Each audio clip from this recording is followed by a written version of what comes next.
document, I'll give you one. Okay, then let's go ahead and vote that we will close this and Give her a second to pull it up. pull it up.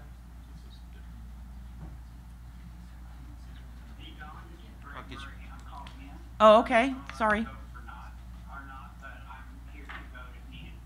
Okay. I can't remember what the policy is. Does he get to vote? He can vote. Okay.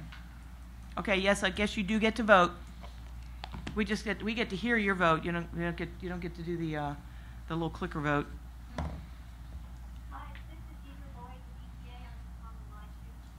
Okay. Thank you. Okay. Have you both of you had a chance to look at the recommendation response? Or did you hear me read it? Yeah. Okay. Yeah, okay. Okay, looks like we're ready to vote. So everybody, how many do we have? We only have one. We should have six. Well, five, because Larry's not in the committee. So that's it. Okay, and Greg, what was your vote? Yes. Yes. Okay. Yes to close, correct. All right, 100%. 100%. Very good. Thank you. Okay, the next one is the DWPDF additional failed equipment storage. Can we see the response for that? Okay, go on up to the, okay, so recommendation 1 was initiate the budget for the construction of failed equipment storage vault for melter numbers 3 and 4. The response is we accept this subpart. During the budget formulation process, DWSR identifies and submits funding requests the same as one before, meet all minimum safe and regulatory compliance scope requirements. Recommendation 2 was develop design of failed equipment storage. Okay, we cannot accept this subpart. DWE order 413.3B, program and project management for the acquisition of capital assets, provides the program and project management direction for the acquisition and capital assets within the department.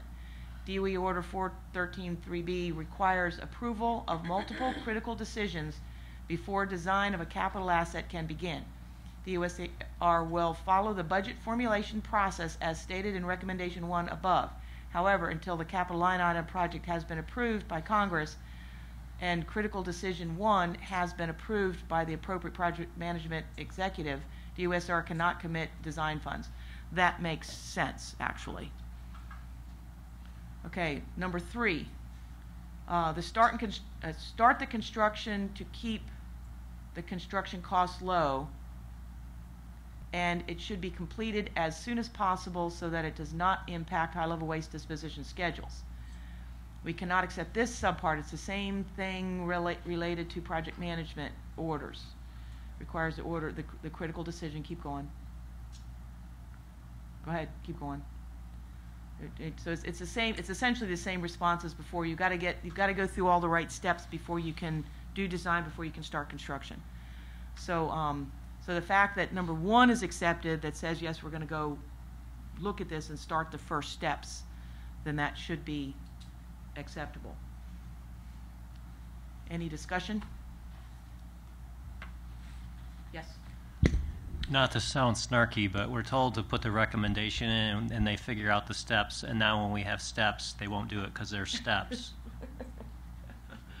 Well, in this particular case, because it is a capital asset. I understand that.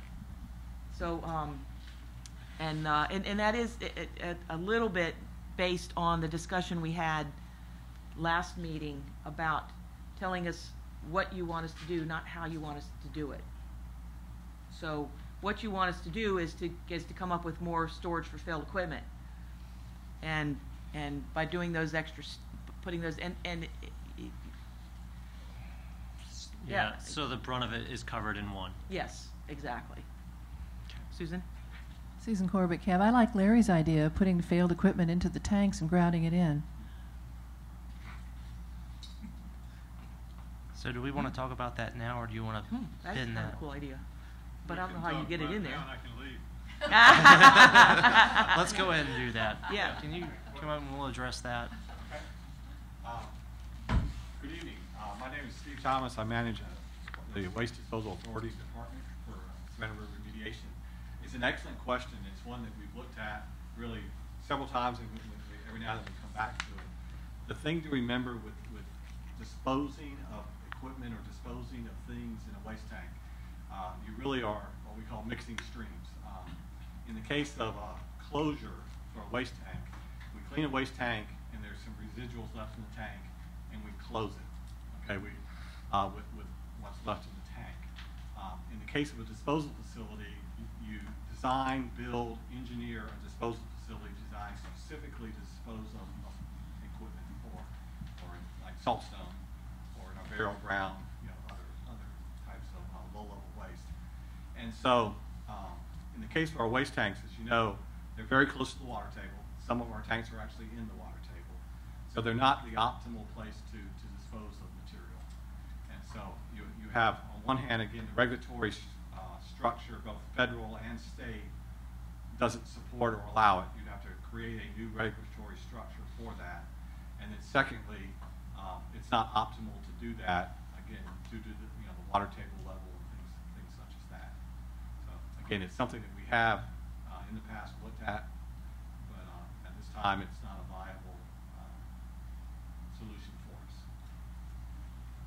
Okay. Larry, do you have some follow-up? Yeah, not to be, Larry? Can I get you all to make sure that you're speaking into the microphones, please? I'm sorry. Larry Powell, Cab. Not to be splitting hairs, but I do know that when you get down to the sludge area, Larry. get down as Larry. far as you Larry, in the microphone. get down as far as you can go, you do send a robotic camera in there, and you do a lot of searching around with this camera to make sure everything. And this is kind of splitting hairs. You leave that camera in there.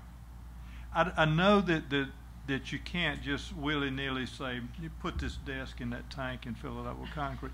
But it would seem to me that there are a lot of pieces of waste that would be suitable to go into that tank that would not be considered waste as much as it would be storage of failed equipment or something like that. I know everything wouldn't be classified as usable in there, but it seems like some things could.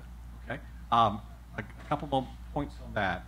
All except for 4 of our waste tanks have cooling coils, over 4 miles of cooling coils, with the exception of our Type 3s that have what's called deployable coils, which take up a lot of space as well. So there's very little actual space in the waste tanks. So for instance, in our risers, which again are very small, so like in we're talking about a 2-foot diameter riser, which would do everything through. In the case of the Type 1s, that's a 2-foot riser that goes down 9 feet through the soil and 2 more feet through. So you have 11 feet you have to pass through just to get to the top of the tank. So it'd be very difficult to place equipment in. Number one, and not much space within the tank to do that. And then secondly, again, as in the closure process, our grout is designed to create a barrier. And as much as we fill the cooling coils, any failed equipment pumps that are left in, we do leave those pumps in. We're not required to remove those. We do grout them in place, fill all the void spaces within them.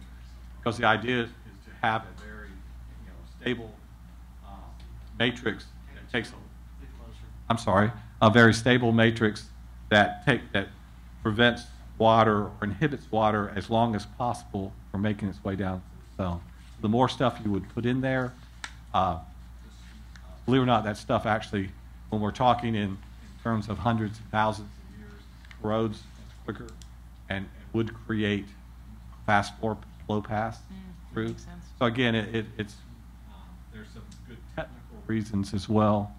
That makes that challenging. But again, we are allowed and have demonstrated it's safe to grout in. You mentioned the crawlers that we leave in there, and again, some of our failed pumps that we can't reuse, we're allowed to leave those hanging in the risers and grout in them and around them. And the other thing that I was concerned with, not a big deal, but you talk about 4,500 cubic yards of grout. So I just did the quick math, and that's something like 100 times the size of this room. So there's a decent amount of space, and there again, I understand that you can't just put anything in there, but it seems like there should be a certain amount of things that could be put in there and disposed of. I'm looking at your charts here. I actually made that chart, so I appreciate the fact you're looking at it. And I do understand that there's a small opening, and it Right. wouldn't be very easy to put things in there. I mean, you'd have to have them a certain size, but you know, And again, on the diagram you're looking at, again, we show the coils, just, Mhm. if you looked within the tank, some of our pictures within the tanks, those coils are very close to one another. So again, there's very limited space as far as equipment to actually go into a tank. do Yeah. those coils remain standing and intact? They or, do. Or do they don't? No, we You mentioned on here that even the coils get grouted we grout them. Right, we grout within the coils, within the coil. and any failed coils we grout from both ends to fill it. Because again, what we're trying to protect are fast flow paths, the water kind of bypassing the grout. Mhm. The grout serves a purpose of both stabilizing the tank, so that no subsidence, but also we use a reducing grout, which as the water passes, the groundwater passes into the tank, it chemically makes it better, so that you don't get it restricts release for longer periods of time. Right, like a Part of the polymer. process. Yeah. Okay. Thank you. Okay, absolutely. All right. Thanks for the question. Narinder? Narendra Malik, I think I'm giving my experience of 2004, 2005. We did talk about putting a net in the tanks before closing and putting the used equipment, failed equipment in that, and that was shot down. But we got learned from the speaker that too many cooling coils are going to be obstruction. So we have looked into that. Not we, means SRS has looked into that. Thank you. Any other discussion? Okay, are we ready to vote to close this recommendation? Or any more discussion on this recommendation? Okay, I think we're going to vote. On the phone, any discussion?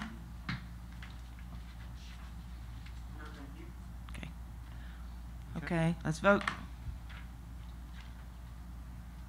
Okay. that's Okay, everyone. and on the phone, what was your vote? Okay. Oh, okay, didn't realize you were there, okay. Okay, All right. You listed on your committee? okay, 100%. So both of these will be brought up at the full board meeting to do a final closure.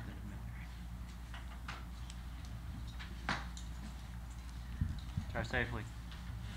Thank you, Larry.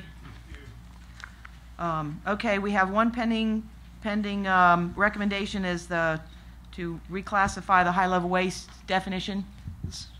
So, or, Tom, before you go into the draft recommendation, do you want to let Sunny do her update Oh, good point. Where's that supposed to come in here? right after your opening? It's not on here. It I says assure you it introduce is. self If you were to and- look at the agenda. Oh, I'm looking at my thing. I'm sorry. Yeah. It's not on mine. Go ahead, Sonny. No, go. Oh, here it is.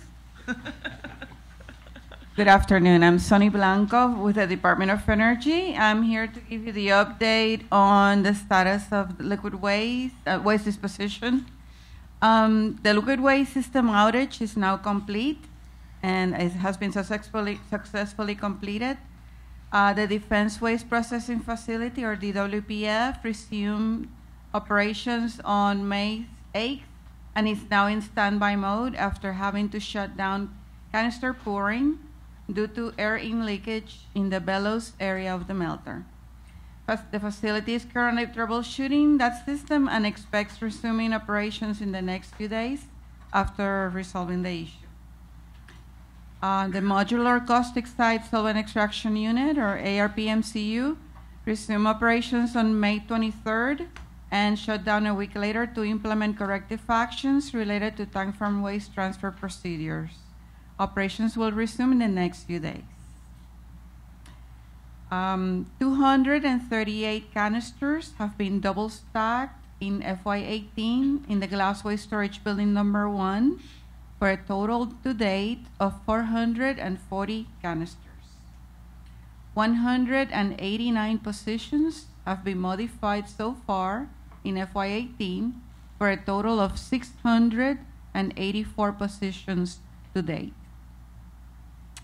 Now, the Saltstone facility have processed so far 268,383 gallons of decontaminated salt solution in FY18, and it is currently in operating mode. The 3H evaporator repair was completed, as I have informed you guys before, and returned to service. Then pinhole leaks were found in another location of the evaporator pod. After a systems engineering evaluation, SRR will proceed with safe interim operations under enhanced surveillance in parallel with the procurement of materials for a new evaporator pod. South Carolina Department of Health and Environmental Control formally approved the operation of the 3H evaporator under enhanced controls. The facility is implementing readiness activities to implement the DSA addendum upon receipt of the safety evaluation report from the Department of Energy, expected later in June. Once the DSA addendum is implemented, the facility will resume operations of the 3H evaporator later on in July. Procurement of materials for a replacement evaporator pod and disposal box continues, and fabrication of the spare vessel will commence in June this month once all the materials are received. Tank closure system removal, or TICR. All modules have been shipped from Westinghouse and received at the site. Modular units are being installed as they pass the site receipt inspection requirements.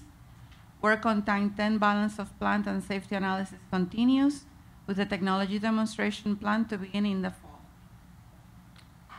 Saltstone Disposal Unit 7, or SDU 7, site preparation continues. Award of cell construction contract is planned for later in the summer. SDU 7 is the second of 7 mega volume disposal units planned to hold low activity saltstone grout. The project salt waste processing facility commissioning, testing and commissioning is 77.5% complete as of April 2018. 59 of 60 system operability tests have been completed, along with 4 of 5 integrated system operability tests. Construction of the next generation solvent cold chemical feed facility is on schedule. Any questions? Yes, Don Gillis Cab. So is SWPF still on for starting ops in December? It was supposed to start December this year, right? 2018. 2018. Is it still on schedule for that? That is under evaluation by the contractor. They In other were words, no. requested. They were requested for an evaluation of their baseline. Okay. Surrender? Oh, duh. Narendra Malik, did I hear that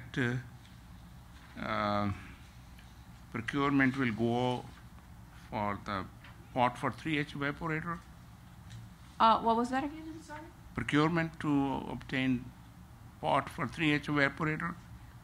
We are procuring the material for a new pot Okay, of the 3H evaporator. so, in other words, that I think a couple of months ago, or maybe 6 months ago, it was reported that it's operating fine. Is it not operating properly, 3H evaporator? The 3H evaporator is in an outage at this point, and in, when was it, in 2016, 2017? It failed. 2016. In 2016, it failed due to a leak that was found, and SRR proceeded to repair the evaporator pot and initiated operations, resume operations after several hours of operation. It leaked again in a different spot, and at this point, the evaluation was made, and the safety documentation is being prepared to resume operations under enhanced surveillance conditions.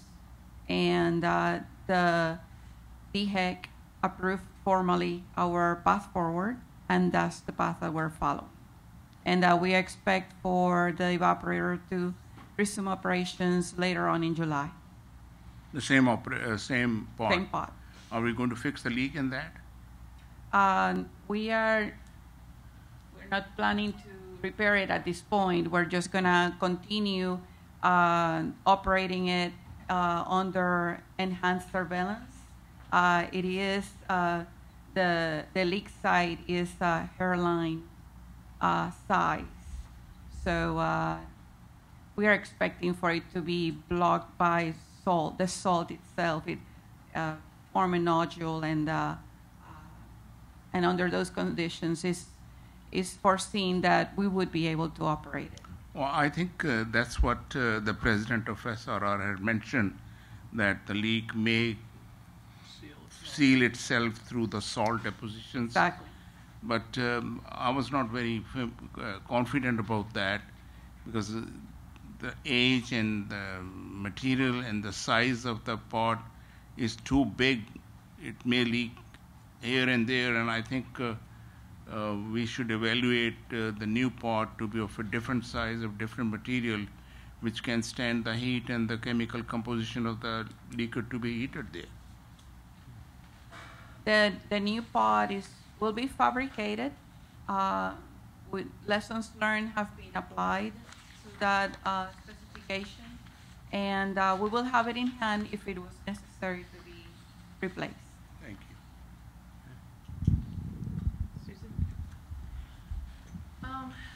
Susan Corbett, Cab, can you explain what you said about the leakage from the bellows of the bellows systems of the melter?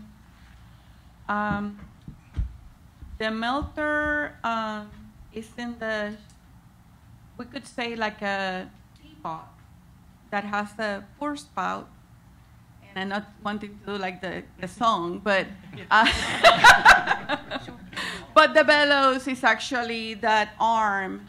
The glass goes through that bellows, and the bellows has a liner and a heater to keep the glass molten, so it can actually be poured into the canister. And they experience in leakage of air into that area. That's something that we have experienced many, many times.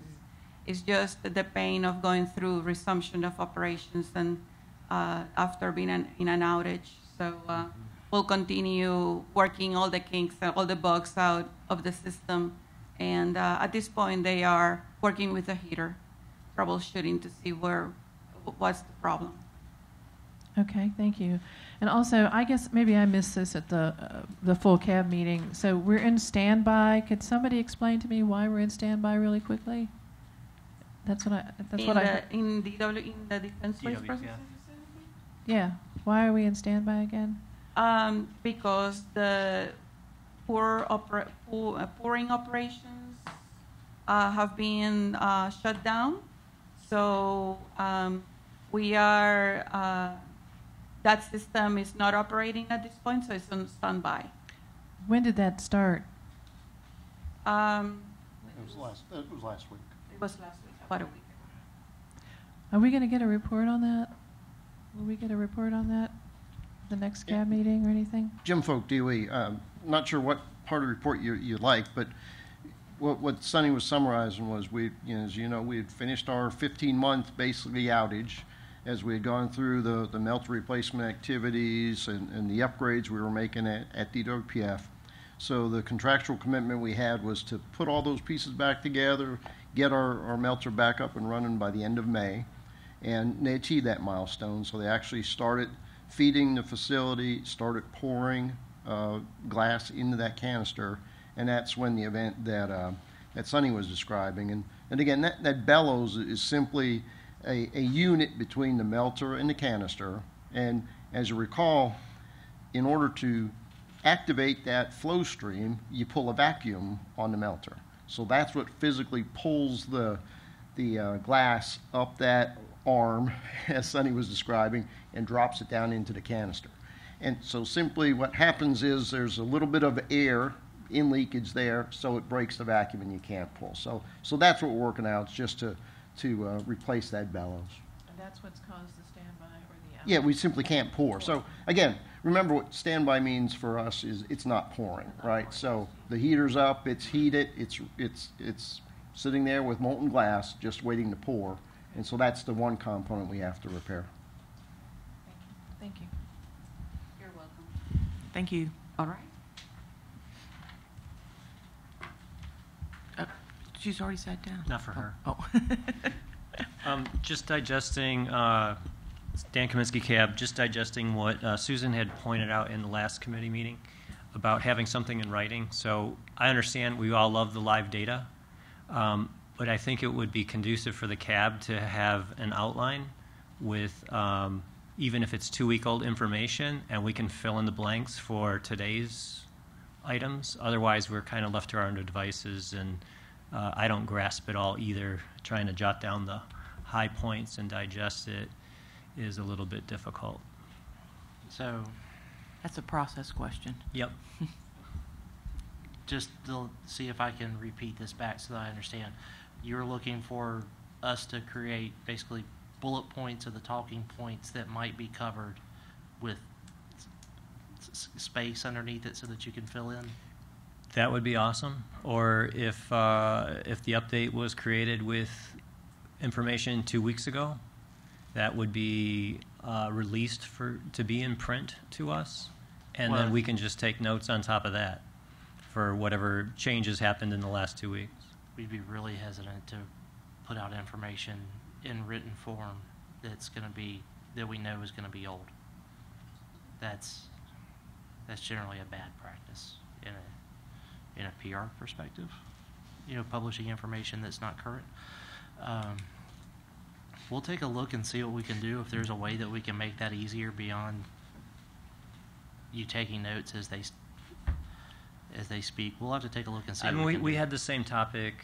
We talked about it a year and a half ago and got the site manager's report in writing. Right. And I know that's different. It's full cab, and it's also limited, and there's things that are left out and that he speaks to. That's fine. Yep.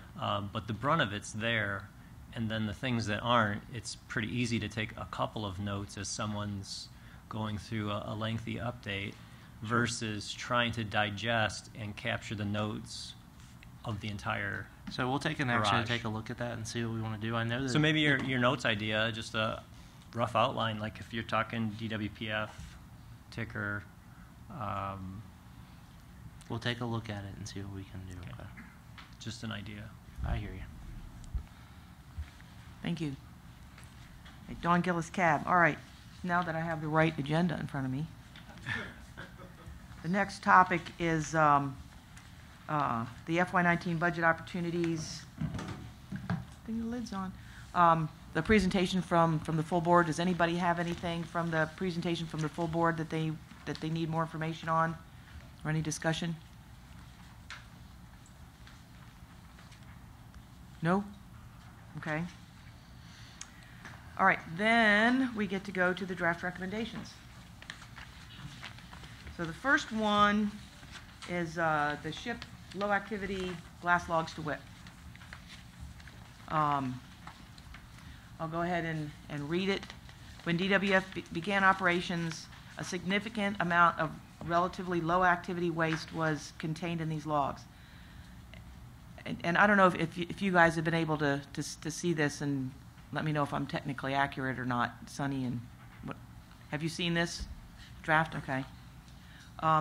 The waste in the logs is defined as, quote, high-level waste, unquote, because of its origin and not its physical characteristics or health and environmental impacts related to this waste.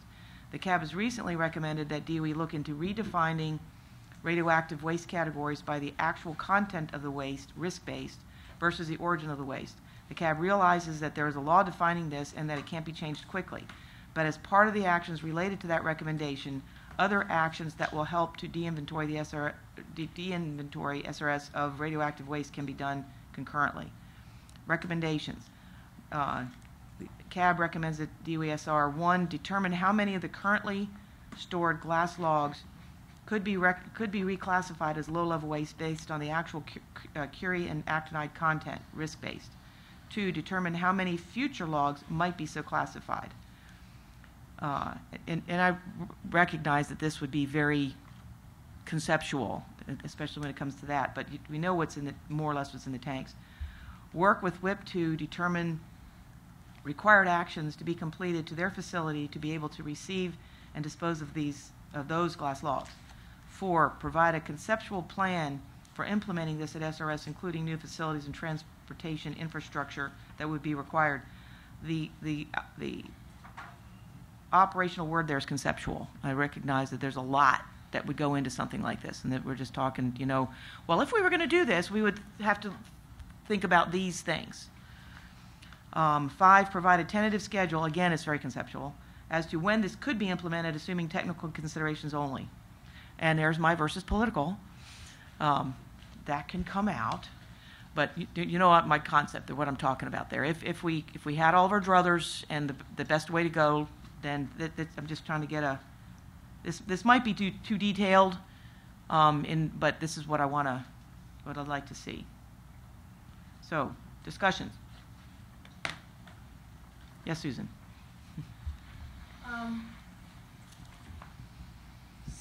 Susan Corbett, CAB.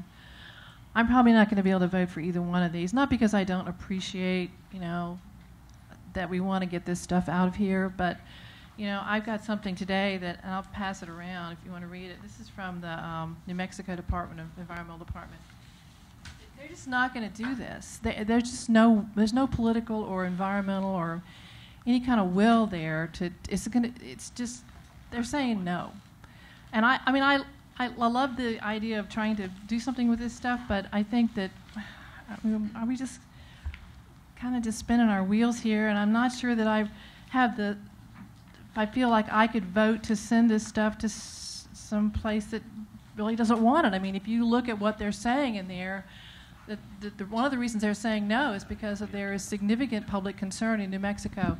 There is a lot of pushback going on in New Mexico right now about all things nuclear. There's been a lot of articles in the Albuquerque Journal and other places and stuff, and I just don't think that they're gonna change this. It would be changing the law and changing their permit and all kinds of things involved here. So I think that maybe we need to try to deal with what we've got while we've got it here, and making sure that it's in the most stable form and the most secure storage, because I don't think we should be doing stuff based on some assumption that maybe we might be able to send it to WIP, because I personally am starting to doubt whether that'll ever happen. And of course, I don't like the idea of it staying here either, but if it's going to stay here, then I think that our efforts should be put into making sure that it's in the most stable, long-term form. I mean, if it's so safe that it can go to New Mexico, then it's safe to stay here until a permanent repository is located, if that ever happens too.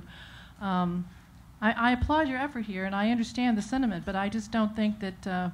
I think this is kind of pie in the sky. I don't think it's going to go to New Mexico, and not like this anyway. And you know, that's what I'm hearing from New Mexico too. So a couple of things. One, I worked for WIP way back when Santa Fe was saying, no, we're not going to open WIP, no, we can't do that, while the WIP's open. The people in Carlsbad want WIP there. It's the people in Santa Fe that live 7 hours away that don't want it there. Two, if we do nothing, it's first of all, I don't think we've got any plans to do anything more storage than what it is now. It's going to stay in the glass waste storage buildings, and that's it. The glass waste storage buildings, while they are safe, is nothing compared to putting it a half mile down in a salt mine. Not even come close comparable as far as long-term forever disposal. So that's there's not even a comparison there. And the other thing is, if we do nothing, if and when the politics do change, this is based on politics. If the politics do change and we have nothing, we've done nothing to even begin to think about these things, then by the time we do start to think about things, the politics will probably change back again. So we can't not do things. I mean, I was working for the WIP project when it was all being done. I was the chair of the Waste Acceptance Certification Committee at the time, and when they were first coming up with the plans on how to do that, and like I said, the politics said no, and it opened. So we can't base our thought processes for future actions based on the current politics. Well, I don't think we can base it based on that. Just the opposite side is true. We can't assume they're going to take it either. Well, this does not say we assume. This says, if we can, what can we send, and what do we have to do to do it? That's all this says. This is a conceptual thought process to get started on it, and you've got to change the law on what real waste is versus the origin thing to start with. So and that's that's what I tried to get across on this. So. I'm also concerned that that first part of that resolution also just allows them to leave more waste here in grout, and I thought we were trying to move away from that. So maybe I misread that resolution wrong, but it seemed to me that part of it was just like what happened years ago with the Defense Waste Policy Act that allowed them to reclassify waste WEIR. Now they don't do that in Washington. That's kind of unique to our state, where we were allowed to reclassify this and say, oh, you can leave it here and forever. I'm worried that that's going to happen here as well. More stuff is going to end up staying here permanently if we reclassify some portion of it. So that's my concern too. There's no good answer here. I totally get it. There is no good answer. But I'm just showing you the people of New Mexico, and that's a conservative government in charge right now, Republican. They're saying no. They're saying no. So and. I'm seeing a lot of pushback for other things nuclear in New Mexico as well right now. So, just be careful. I don't want people to get the idea that it's an easy thing. Oh no! They'd have to change the law and the permit, and it's a huge process. Sure. It would be what they call a Class C, a Class 3 redo. Mm-hmm. Which is well, they have been through permit changes already to add other stuff in. Just to send the blended down PU. Wasn't there some changes they had to do to accept the blended PU?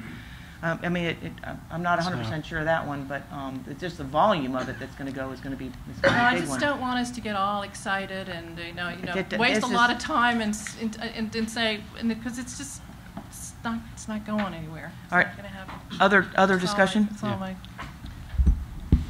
So some of my discussion kind of leaves a little bit of WIP out of it. So some of the questions I have, is there already a standard of what do we classify as low-level waste? If it's not the origin, is there another standard, international, U.S., or otherwise? Yes, there are. I don't remember what they are. Sonny, can you answer that? I was going to... pass it on. She's going to pass it back to you. Yeah. Exactly what is your... Okay, what I think what he's trying to say is we've got... the first one was to determine how many could be reclassified as low-level waste. And under this recommendation, what defines low-level waste at that point? Because it used to be origin, now it's some level of radioactivity? Risk, of some level of risk, and that there's going to have to be some assumptions risk-based, in order to do that. So. Yeah, you're absolutely right. Right now, DOE uses a source-based definition, and there's been discussions of bringing in a risk element to that as well. Within the definition, it does talk about significant quantities of fission products. And so, again, I know in D.C. they are looking at some possibilities there. but it would have to be reclassified as true waste in this case to go to WIP. Okay, so are the glass logs currently, are they classified or measured on their way out to the storage building? Yes, we have an excellent inventory of exactly what is in each canister on an individual So basis. in that regard, do they really need to do additional work as much as look at the records? That's exactly what I'm saying. I'm not saying go measure anything. Am I? I didn't mean to, because I know all the data's there. You know, using the data you've got. Yeah, we're required something called a wallet that really captures everything there is to know about that canister. Mm-hmm. Are they A lot of just, information. at that point, are they just tracked by location? This canister number 535 is this radioactive, this much risk, this much nuclide? Yes, yeah, each canister is by location, by number, is very, very closely tracked. And just curiosity on this part, is that mixed up within the storage tubes to keep the radioactivity segregated, or are the hot stuff leveled. in a certain area? No. Yeah, well, I say no. The reason why It was I an or hesitate there, question, though. the storage facility is designed to take the maximum level of canisters. So Okay. we are in the process of doing something called double stacking now. Right. And we're taking advantage of the earlier batches were much lower radioactivity than what we're processing now, for instance. So you're keeping the lower, And so the lower lower ones material we're able together. to double stack on top of one another, which saves us having to build a third glass waste storage building. And Correct. so there are different levels, and so yeah, we're Okay. right now they're kind of segregated based on the double stacking. So just the hypothetical question, with the data we already have collected, if the geological repository opened tomorrow, we would have a priority list of what canisters we'd love to get out first to lower our curies here on site. Yeah, this is Jim Folk with DOE. And I've previously provided some information to the CAB that identified that there are about 2,300 canisters today that would meet the WIP WAC. Okay? So from a technical perspective, back to answering your specific question, I think what you'd like to do is under that first recommendation is to say reclassify as true or low-level waste. Okay. Because where you were getting back to, is there definition of low-level waste? And Steve can correct me if I'm wrong, but largely what you'll see is waste is this, this, this, and if none of those, then it's classified as low-level waste, right? So what's going to happen is those canisters are going to trip one of those, which is true. Okay, so you'll find out that essentially all these are going to be meet the criteria for true waste, and it would never make it into the low-level waste category. Well, so should we just take the low-level waste out entirely and just say reclassified as true I waste? keep it simple, say true or low-level waste, if that's what your Say party is. non-high level waste. It's kind of Catch-all. Right, well, the whole Right. point is to go to WIP, and WIP doesn't take low-level waste, right? They only take true. So this whole point is to send glass logs to, so we should just get rid of the whole low-level waste thing and just put true. I didn't even think about that. So just discussing a little further, I mean, if this gets shot down based on going to WIP, there's still some merit to understand what we have and what could be classified as that's a true, good but it point. sounds like you already have that. Well, yeah, from a conceptual. So so you're saying we go ahead and keep the low-level? Yeah. I'm saying you can. No, I think If you wrote it like this, likely, and again, we may have onesies and twosies, but the response would likely come back from DOE that would say no, because again, from a line perspective, I don't think any of this would be classified as low level. It would trip the true criteria. So I couldn't do anything with this recommendation. It would automatically kick out based on low. So then we do want to say reclassified as true, based on the actual curie content. And take out as low-level waste. And this would also kind of keep the, if it does ever get reclassified as TRUE, real low-level waste, then that would give an option of disposing of it here on site, and I think that's exactly what Susan does not want to see. under the current you know, we could never do definitions that. of low-level waste, true waste. We don't see that happening with the canisters. Yeah, yeah, so, all right, let's just, so we already did that, take out the low-level waste, it's just true waste, okay. I have a question, something he just said. Okay.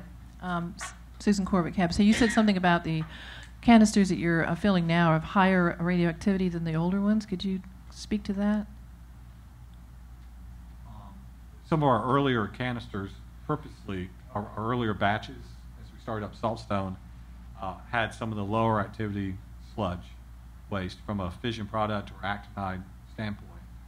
And so we're just into other, you know, other batches of sludge that do have a little higher levels.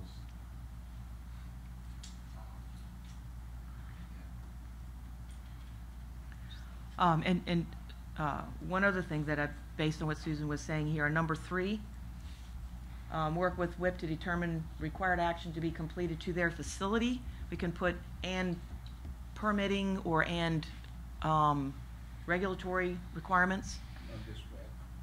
Well, at that, it wouldn't be just the WAC because permitting isn't the WAC. Right.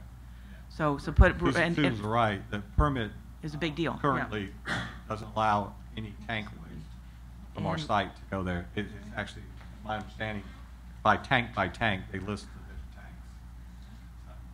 tanks. So we'll put, what I'm proposing is to put action to be completed to their facility and regulatory considerations to be able to receive and dispose of those glass logs.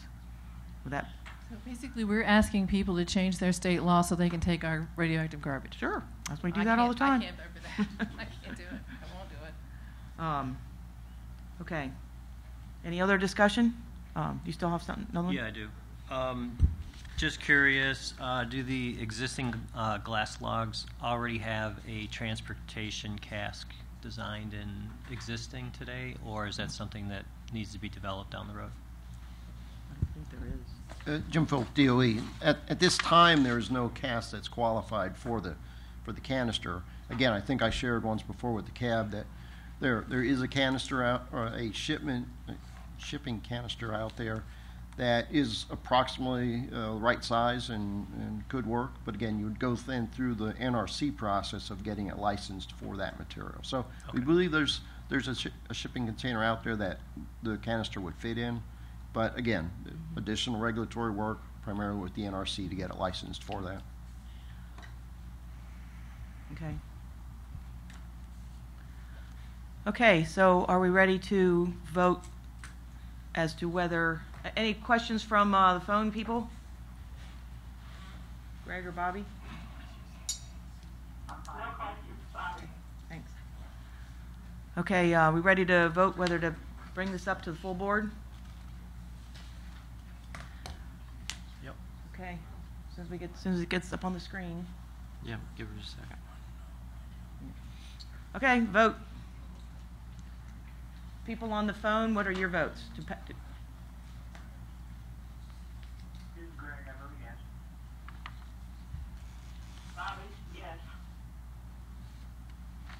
Okay, you can close the vote. Okay. It will go up to the board. All right, so now where am I? Where's my, losing all my paperwork here. Okay, all right, the next one is the true shipments to WIP.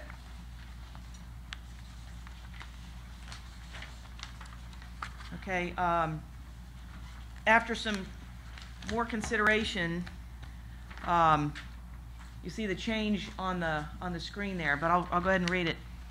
During the multi-year WIP shutdown, February 2014 to December 2016, all shipments from all facilities had to stop. Before this delay, SRS was well on its way to total de-inventory of all legacy true. A portion of this legacy true still remains at SRS, as well as any newly generated true. However, a much larger inventory of TRU is being generated in the blend down of non-moxable plutonium. As we understand it now, very few shipments are planned annually to WIP from SRS from all true sources at SRS, legacy, newly generated, and PU blend down. Without the PU blend down, this would not be as big an issue, but the PU blend down will generate a very large number of shipments that will be ready for shipment in the near future.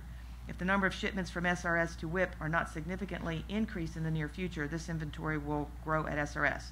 The recommendation, I originally had it more towards the PU blend down shipments, but from what I understand is that PU blend down has already got quite a bit of support, and it's likely to kind of overrun the legacy. So the recommendation is that the SRS cab recommends that SR work with WIP to accelerate shipments from SRS to WIP, concentrating on the legacy TRU package before the shutdown, which was February 2014. There's a lot more work that goes into dealing with all of those. Any discussion? Ha, perfect. Okay, so we want to vote to bring it up next board meeting? Okay. People are getting tired. Anybody on the phone have comments, Greg or Bobby? Bobby, no comment. Voting? I'm fine, thank you. And your votes? Yeah, go for it. Bobby, full board. Okay. Yeah. Very good, okay. All right. We can close the vote. All right, it will go up. And the last one we have is improved sonar technology for mapping tanks. Do you want to read this since this is yours, Narinder? I'll read it, but I'm very poor at reading.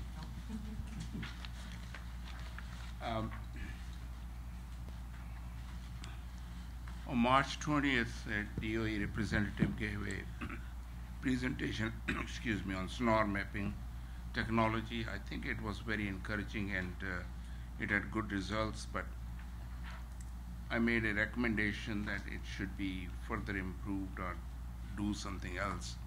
So I'm going to read the background. On March 28, 2018, DOE representative made a presentation to the full board meeting on sonar mapping technology. DOE investigated the potential use of 3D sonar technology to improve the cost and schedule for assessing sludge waste retrieval. Sonar was deployed in tank 7 through all available 3 risers. Raw data was compiled and analyzed. With the technology, approximately 26% of the tank floor was studied. During those investigations, there was uncertainty of plus minus 12%. I think I have to add the technology did work, and it has advantage of sonar technology, is safe and keep personnel free of radiation contamination. It has an ability to map coverage of solids in the tank floor. This technology also produced estimates of solid with low uncertainty of coverage area.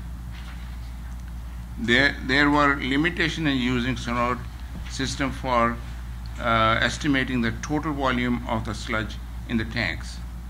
Restricted area for maneuverability within the tank due to large number of cooling coils in the tank, and limitation on the availability of riser. I had submitted a draft recommendation, and we got one public comment, and that was, I'm going to read it. With the advantage in technology and improvement in the software programming DOE to assess the feasibility of developing a small drone. The public comment came, which was confusing to me because I didn't understand the difference in the two technologies. For reboot, which included drones and other robotic creatures, that is quadcopters, a kind of small helicopter drone-like flyer, unmanned, remotely controlled equipment. So based on this comment, and after talking to my learned colleague Dawn, I had to revise it, and it will read now like this, and after listening to Mike, that we make a recommendation, don't tell them how to do it, you work on that. So I had to revise my recommendation, and that will read like this. With the advancement in the technology, improvement in the software programming, DOE to assess the feasibility of developing a small drone or other technology to allow sonar to have coverage of the tank floor mapping. That's it.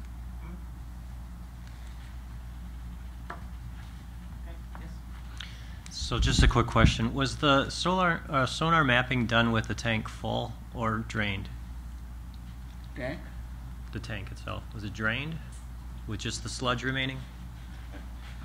Yes, Jeff Bentley, I'm with the Department of Energy. The tank had a liquid level, I want to say it was around 240 inches. It was this basically that was used because of the previous testing that was done for sonar leading up to this. All their prior work, in a clean environment, they had used a liquid level at 240. So that's what ours was. It doesn't mean that it has to be at that level. Mm-hmm. It could be much, much lower, as long as, using it the same way that we did it, the deployment tubes would just have to be longer to reach down to where the liquid level was. Okay. Of course, they could also be shorter if you had a higher liquid level.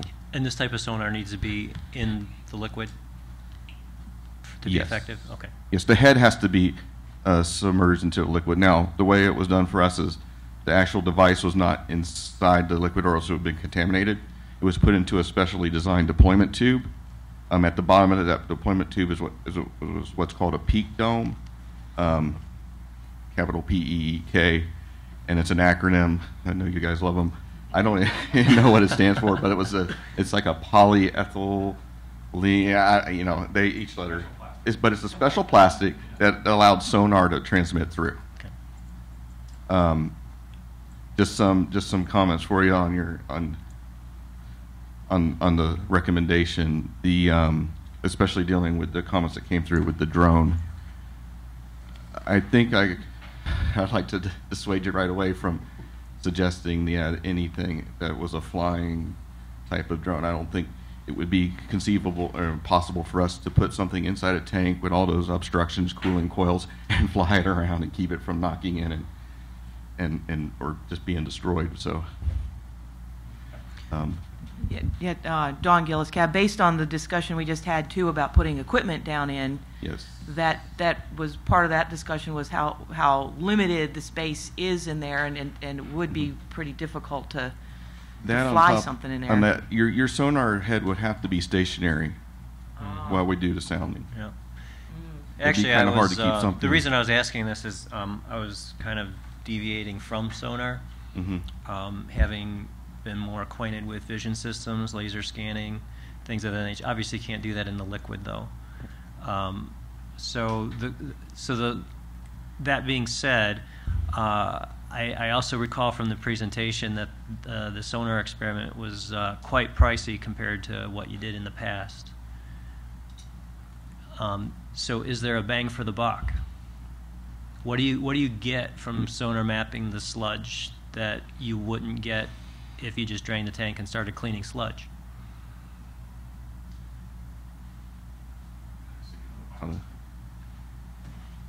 I mean, obviously you'd know where in the tank to start, but you got to clean the whole tank. So what difference does the sonar mapping? Just a rudimentary question, not to shoot it all to heck, but so one just possibility wondering. here with the use of sonar, if we could make it work, overcome some of our limitations, all right, is that if we were to go ahead and fill and do a campaign and do a waste removal campaign, add liquid, dissolve salt, and see how much of the mounds that we could actually dissolve and pump out, we could possibly have the sonar deployed such that we could do a reading without removing all of the liquid. We could do a reading and see, hey, did we get those mounds clear or not, or do we need to continue, add more liquid, do some more pumping and campaigns to get more material out, if we could make that work. right now, with those limitations that we had with this particular way we deployed it, that's just not going to happen. Just Okay. having 3 risers alone, we couldn't get enough coverage in the first place. But then, in this particular technique, we'd have to pull those tubes up in order to do another campaign, add liquid and run pumps, or else if we left those tubes in there when we did that, the forces created from the pumps would probably just tear those tubes up. Yeah. More stuff in the ground at the end of the day. Yeah. Larry's going to get his way one way or the other.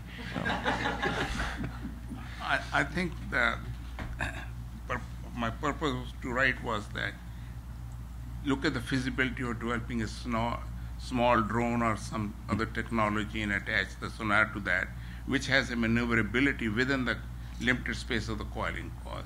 It's a feasibility if there is a possibility. And just, I mean, for your own education or whatever, we are continuing down looking at this technology. We haven't given up. All right. In fact, the department does have a meeting scheduled next week with both Savannah River Remediation as well as the vendor who came in and did the technology demonstration. And that's the beginning. That's to start looking at these limitations and how might we overcome them, and try to come up with some other ideas for deployment in the future. Just a question. I get the mapping so that you can understand if additional fluid introduction would be of benefit or not.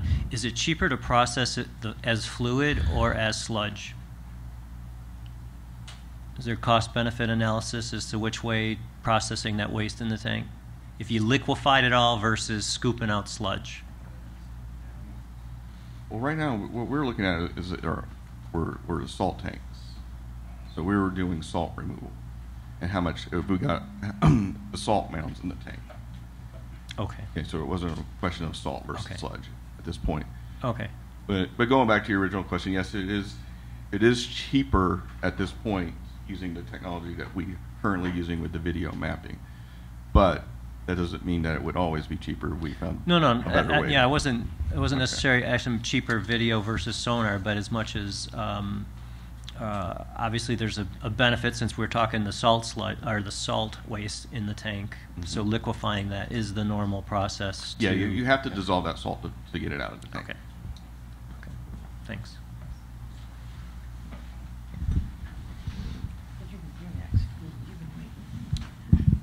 Doug Howard Cab. Your the other means was for the mapping was the video mapping. Was that the other means of it? What was the uncertainty on that, or as far as the resolution and all that? I do remember that question now, and James, if you would send me an email follow up to remind me, I will get that. Yeah. I'll just have James send it. I know I promised it to you before. I just need a reminder. Me too, apparently. Okay. Thanks. All right. So, but was the video mapping of it, was that after the liquid was removed, which then what you're saying, it's a benefit to understand how much more liquid you need to introduce before you drain the whole thing, right? Right. So, I mean, right now, the way they go in and do salt dissolution, they'll add enough and they'll process enough to make the campaign long enough to try to ensure that they get it down to the level that they think they need to get down to, and then you have to, as you do that, you're draining out, as much as you can. If you don't see mounds, hey, that's great. And then, of course, when you get down low enough, you'll bring the camera in, and you can do a visual inspection. What I'm saying with sonar, what would make that different is you would not necessarily have to do the campaign as long before you did a sonar sounding to see if it was enough. Okay. Right? So you could potentially shorten that campaign. Okay. Right. Yeah, They're this is just Jim different. Folk. Part of what you're talking about is you can only pump those liquids out so far, right? In any of those scenarios. So, and then you end up in a process of drying the tank, sitting, waiting on. You run your ventilation, you evaporate water off, so you can get down to the levels where you can actually see what the residuals are. So part of the advantage of this was that you wouldn't have to drain all that water off. You had your sonar, you could find your readings, find out how much you had left in there without that time. Again, because part of what we're after is milestones and whatnot to be able to go clean. So to know if you have cleaned enough without all the time of taking to dry the tank out to get down where the cameras are effective and the like. So that's it. And to answer your earlier question about, what I think you termed liquefy the sludge. I don't want a bucket of sludge, okay? I can't do much with that. So I end up moving the sludge in water anyway. So again, we slurry that up, mix that up, and move it on. So yeah, the thought of moving as a dry material, no thanks, yeah. Or even a floppy material. Yeah. Don Gillis Cab, I think, I don't know how I missed this, but your sonar has to work through water. Has to be Okay, in liquid, yes. somehow I'd missed that until this discussion. So that totally kills the drone thought anyway, because you can't really put the drone into water. It'd have to be a little Not all submarine. drones fly. Well, right. Oh, good point. I I mean, think you got a point. I mean, but yeah, you is guess you get a little it submarine. possible to have something that would sit on the surface in the salt solution?